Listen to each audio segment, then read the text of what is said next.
Hey, greetings YouTube, Performance Reviews, where I give the review from the technician's point of view. And today we're doing a Rug Doctor video on why it's not spraying. And the first part of this video, I shot handheld just to show some specific parts, and it's not of the normal quality that you see from my videos. As the video progresses, when we get into the pump section, that is shot a lot more professional, so bear with me or skip to that section. And today I have a Rug Doctor X3 that's not spraying.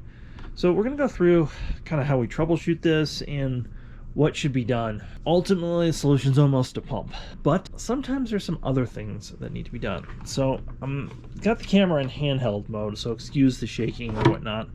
It is stabilized, but we're going to go into this section real quick, and we're going to pull out a hose, and I'm going to show you what's on the end there. All right, we're just going to take these two Phillips screws off real quick.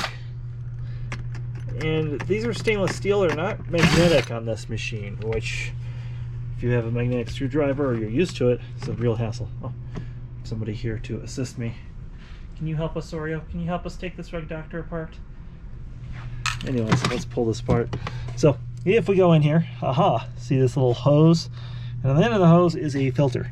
And we're going to have to, excuse my camera work.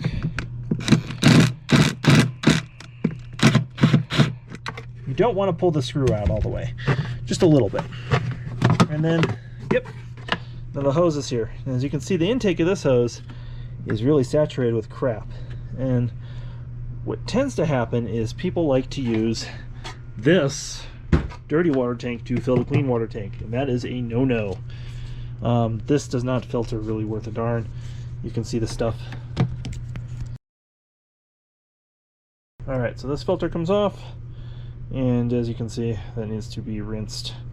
Yeah, so we're going to rinse this and see what happens next. I also found this schmutz everywhere in the tank, so I actually sucked that out. The tank was dry with the vacuum. You can see this is nice and clean, so we're just going to reattach this. It just slides on there. Alright, it just slides on there. Careful, this thing is sharp. You don't want it to pinch you, and you want to leave a little bit of gap, and then you just reinstall this the same sort of way. Tap this here, and then as you tighten that screw, it'll actually turn right back around.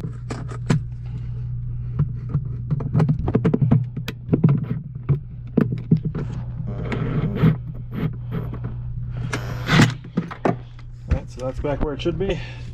Just put it back in. And I recommend doing these by hand. They tend to strip out otherwise. They might actually be stripped from the factory. Don't worry about it if they are. Gravity really holds all that together. That did not remedy the situation. So this one is going to need a pump. The other thing you want to check in the back is just make sure this is connected, which this is. So we're going to go ahead and change a pump.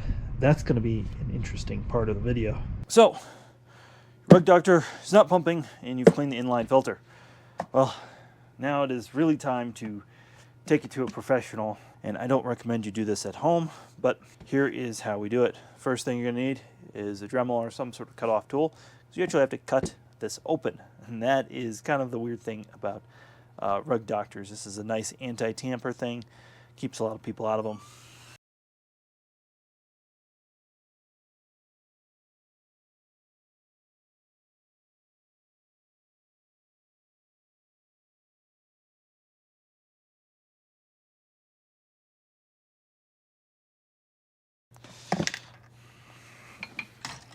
Alright, we have now cut off this guy.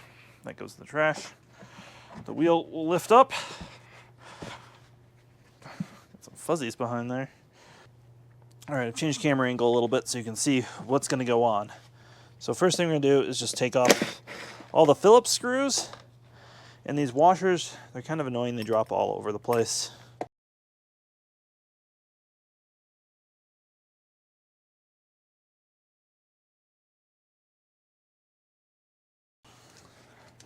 Now on the back side,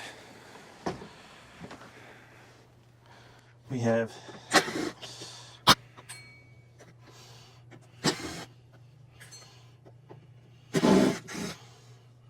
all that.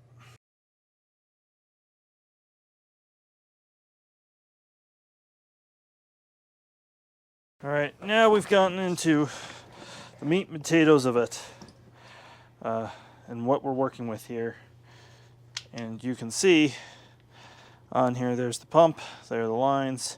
See, these are crimped in, so those are a hassle to pull out. And yeah, so that is what's going on there. Try to cut them, but they are stainless steel, so you'll need a really good cutter. Yeah, so that one came loose.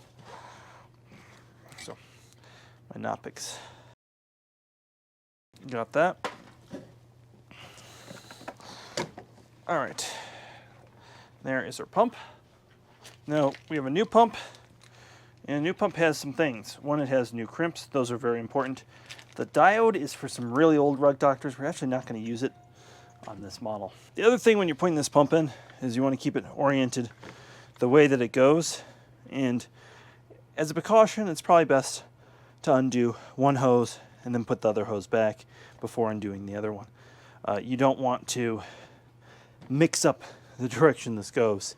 And I'm being so specific with that because I've seen people do it over the years. All right. Again, on the X3, we're going to discard the diode. We have these guys, and they do give you a piece of paper with some instructions on it that explain the diagram and all that with the pump. We don't need that, but that's what that is in there. So if you were trying to do this yourself, I guess that would be probably useful to you. That guy's going to come off, and put that one on, and then in here there's a white, and this is almost always just like a mess in here, and the thing to do is just to cut that, and you'll have to just put a new one on. So here is our other. You'll see on the new pump, they give you a hint by giving you a white wire. It goes to white. It's not white to black. That probably, again, helps out quite a few people. So this is just going to come out of here like this. And yeah, that just pops out. And again, we're going to cut off the other piece of stainless steel here. All right, give that a bris.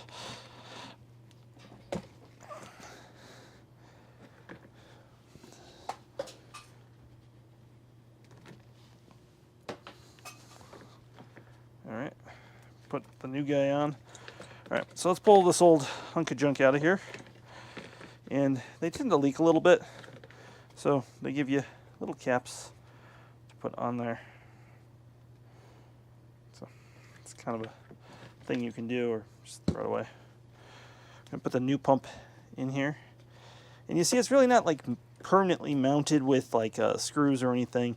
It's meant to basically vibrate in place. So that's just something, again, if you're unfamiliar, that's how it is. So now once it's on there, you're going to position the clamp, and you're just going to squeeze with a set of pliers.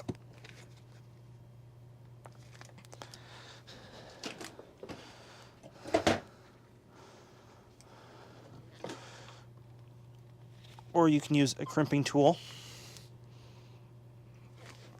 like so, and that's going to work. And next, we got this. It's going to go in there. Make sure it's on all the way. And again, this will show you how we crimp this. And that's on there, nice and good. So that's how we crimp the pump. All right, now we have the wires that are just everywhere, and you got to make sure you manage those and get those back kind of tucked up. This is probably no good. Next, we're going to address the choo-choo train. I'm going to call it a choo-choo train. If you look in here, there's this guy right here, and a couple things. This just needs a couple drops of oil on him every once in a while, so he chooches right. And you'll notice that will need them just a little bit in there and in there. So yeah, calling that a choo-choo train. But yeah, I don't know why they couldn't just have a spinning brush like every other company.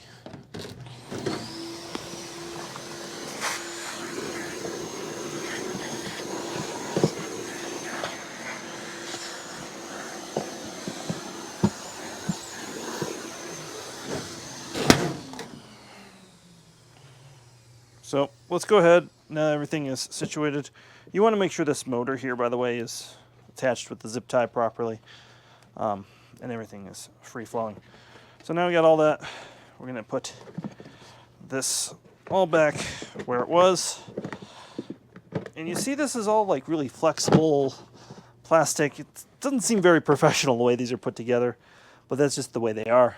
Now what I like to do before I start putting screws in is I am a big fan of addressing the new wheel we're going to have to put on and putting the axle in. So I like to put the axle in before any screws, and the reason for doing this, that went in really smoothly. Sometimes you have to move your wires and your stuff around the axle, so just be aware of that. All that. Go there. And again, there's a lot of play in putting this bottom part on, so don't be afraid while we're doing this to torque or move something around.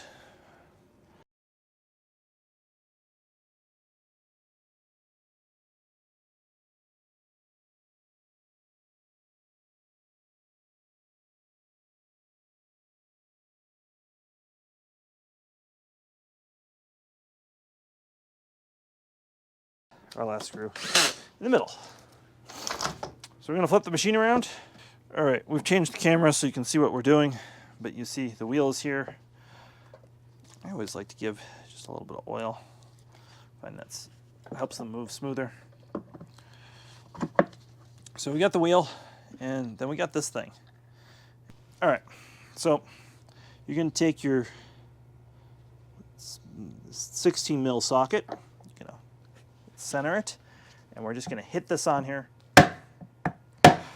2 taps, boom, on there.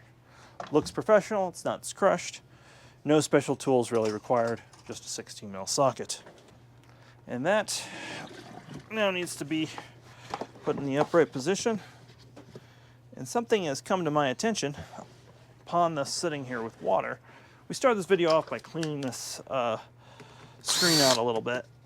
And we're going to go back to that because I've noticed on this, yeah, it just, whatever chemical was in there is starting to break loose. Again, truly terrible, some of the chemicals people use. So I'm going to go have to scrub this real quick. Okay folks, my apologies, but apparently that clip didn't record of me actually testing the unit and showing you that it's working. So that disappeared from my GoPro yet again, but it did work. The machine did just need a pump overall. So thanks for watching. Please like, subscribe, comment below. If you really like what we're doing, go check out our Patreon and have yourself a wonderful day.